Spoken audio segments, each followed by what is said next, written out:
बंगाल की खाड़ी। और यही समीप में भारतीय इतिहास का एक अनोखा हिस्सा स्थित है, जिसे आधुनिक मनुष्य पुरी के नाम से जानता है, जिसका उल्लेख भारतीय संस्कृति और प्राचीन अभिलेखों में मिलता है। यहाँ एक ऐसा मंदिर मौजूद है जहाँ सदियों से एक मिस्टीरियस लिविंग कोर को कुछ सालों के बाद ट्रांसफर किया जाता है, और ऐसा माना जाता है कि उसे देखने मात्र से ही आत्मा शरीर त्याग देती है। जहां साउंड, लाइट, ग्रेविटी और विंड डायनामिक्स विज्ञान के नोन प्रिंसिपल्स को डिफाई करते हैं।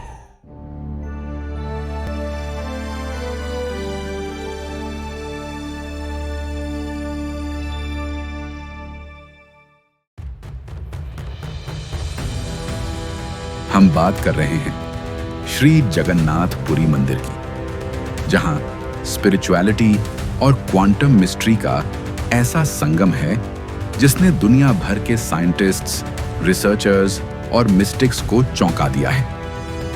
पुरी स्थित यह मंदिर 12वीं शताब्दी में किंग अनंतवर्मन चोडगंग देव द्वारा निर्मित हुआ था, लेकिन इसका आर्किटेक्चर इतना प्रिसाइज है कि यह मॉडर्न सिविल इंजीनियरिंग के प्रिंसिपल्स को चुनौती देता है। सबसे पहली विशेषता है कि दोपहर में इस विशाल मंदिर की छाया कभी जमीन पर नहीं पड़ती। अकूस्टिक इंजीनियर्स मानते हैं यह कोई सामान्य संयोग नहीं है, बल्कि एक डिलिबरेट आर्किटेक्चरल कैलिब्रेशन है, जहां साउंड रिफ्रैक्शन को पूरी तरह से नियंत्रित किया गया है। मंदिर के गर्भगृह में प्रवेश करते ही आपको समुद्र की कोई ध्वनि सुनाई नहीं देती, लेकिन जैसे ही आप बाहर निकलते हैं, वेव रेजोनेंस फिर से गूंजने लगता है। क्या यह एक सोनिक आइसोलेशन फील्ड है, या फिर वास्तुशास्त्र और आध्यात्म का मिलन? मंदिर के शीर्ष पर स्थित है सुदर्शन चक्र, जो 8 धातुओं से निर्मित है और लगभग 20 फीट व्यास का एक विशाल मेटालिक डिस्क है। परंतु वास्तविक रहस्य इसकी भौतिकता नहीं, बल्कि इसकी ऑप्टिकल इल्यूजन है।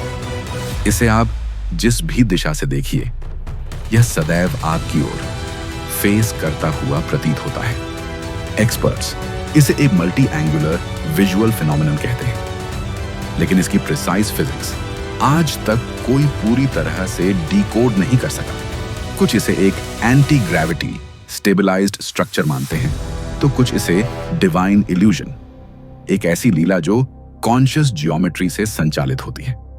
हर 12 से 19 वर्षों में पुरी में होता है एक हाईली क्लासिफाइड स्पिरिचुअल ऑपरेशन, जिसे कहा जाता है नवक्लेवर। इस अनुष्ठान में भगवान जगन्नाथ, बलभद्र और सुभद्रा की पुरानी नीम की लकड़ी से बनी मूर्तियों को सावधानी पूर्वक रिप्लेस किया जाता है, और उनमें से निकाला जाता है एक रहस्यमय तत्व, जिसे कहते हैं ब्रह्म पदार्थ, या कहें तो the living pulsing heart of the divine. माना जाता है कि यह कोर धड़कता है, मानो यह कोई जीवित बायोलॉजिकल ऑर्गन हो। इसकी वाइब्रेशनल फ्रीक्वेंसी को केवल अनुभवी पुजारियों द्वारा ही संभाला जा सकता है।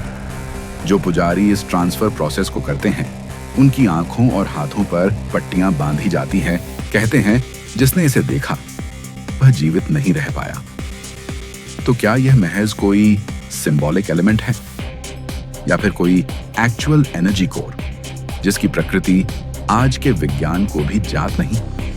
कुछ मॉडर्न रिसर्चर्स इसे कॉन्शियस मैटर कहते हैं, कुछ इसे एनर्जी एम्बेडेड आर्टिफैक्ट, जो क्वांटम सेंटियंस और सेक्रेड जियोमेट्री जैसे सिद्धांतों से मेल खाता है। इसरो, नासा और यूरोपियन रिसर्च लैब्स ने इस मंदिर की स्ट्रक्चरल एनोमलीज और एनर्जी रेजोनेंस पर अध्ययन किया है, परंतु आज तक के सारे निष्कर्ष केवल स्पेकुलेटिव ही रहे हैं। क्या यह मंदिर एंशिएंट इंडिया की एक फॉरगॉटन स्पिरिचुअल टेक्नोलॉजी का उदाहरण है, या फिर यह एक हायर डायमेंशनल एनर्जी फील्ड से जुड़ा पोर्टल ऑफ कॉन्शियसनेस है? कुछ थ्योरिस्ट्स इसे एक्स्ट्रा टेरेस्ट्रियल आर्किटेक्चर तक मानते हैं, क्योंकि इसकी इंजीनियरिंग सिमेट्री और एस्ट्रोनॉमिकल अलाइनमेंट आज भी कॉम्प्यूटेशनली डिफिकल्ट मानी जाती है। जगन्नाथपुरी केवल एक मंदिर नहीं, यह एक लिविंग एलिमेंट है जहां हर ईंट, हर मौन और हर विधि में छिपा है एक कॉस्मिक कोड। यहां श्रद्धा केवल भक्ति नहीं बल्कि एक इंटरडिमेंशनल अवेयरनेस बन जाती है। Because here God doesn't just reside in idols, he breathes through them.